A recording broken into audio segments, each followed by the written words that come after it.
Let's get to the 2023 Existing Business of the Year. The Existing Business Award is given each year to a business that has demonstrated staying power within the community. Not only have they demonstrated success, but they have given back to the community in a positive way. Past recipients have been Bubba's Bubbles, Bodo's Appliance and Outdoor Living, Western Veterinary Clinic, and last year's winner, Everson Coughlin Funeral Home. Now, let's take a little view of this.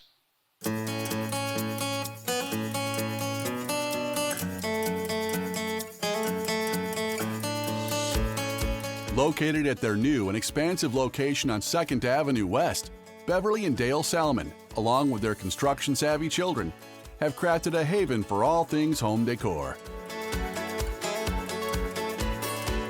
Home Comforts offers a vast selection of hand-picked items with a dedication to clean country style, while having a pulse on the community's heartbeat. From renowned brands to locally sourced treasures, Home Comforts meticulously researches each product to ensure they have just what Williston needs to turn houses into homes. Pretty amazing, ladies and gentlemen. Your 2023 Existing Business of the Year is Home Comforts. Accepting the award are Dale and Bev Salem. Perhaps most of you know that the building we purchased and turned into Home Comforts was a come-and-go gas station. As we discovered, there's a lot of red tape, a lot of testing and regulations to pass. I thought I would start my speech with a little fable that resonated with Dale and I and our journey and go. Some of this speech comes from an article written by Lauren Hodges. A long time ago, a poor Chinese farmer lost a horse, and all the neighbors came around and said, "Well, that's too bad." The farmer said, "Maybe."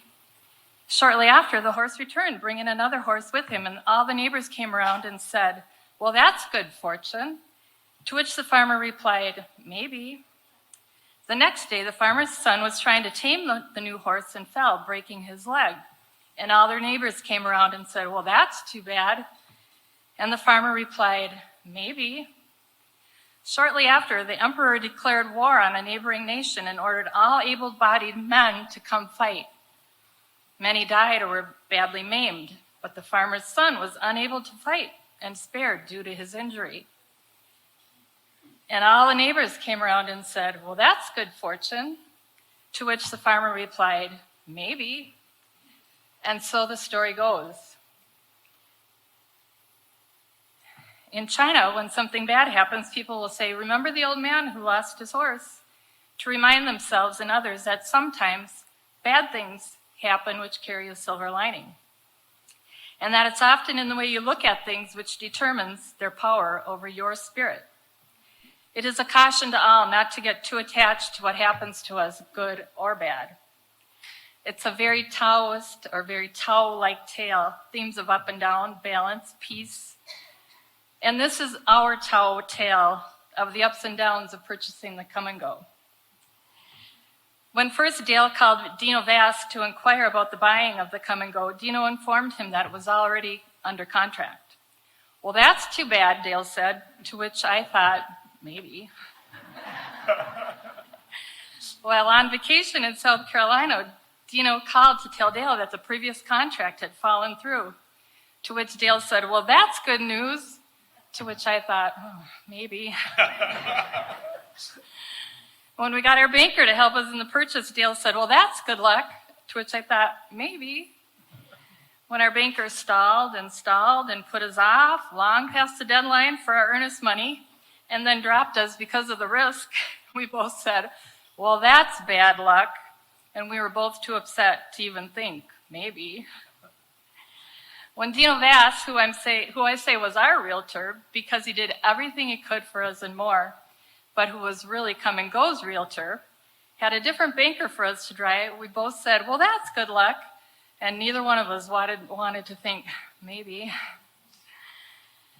When our new banker, Chris Junt, who was on top of everything from the start, asked us for a long list of papers and information, we both said, "Well, this is good luck, he's doing something," until we were scrambling to find the papers we needed.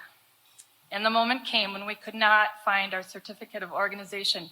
How do you lose your certificate of organization? Isn't that the first paper you get when you open a business? When I had cleaned out every file where it should be and every file where it should not be, I looked at Dale and said, well, this is bad luck.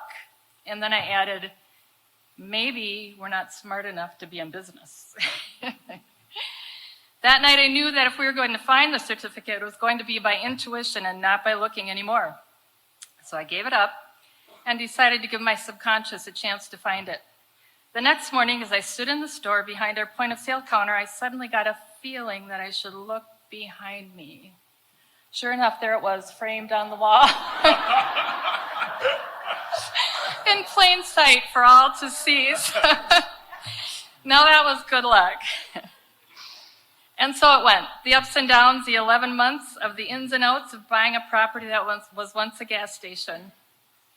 In such a black and white culture these days, it's tough not to get attached to things being good or bad, because that's easier for us, isn't it?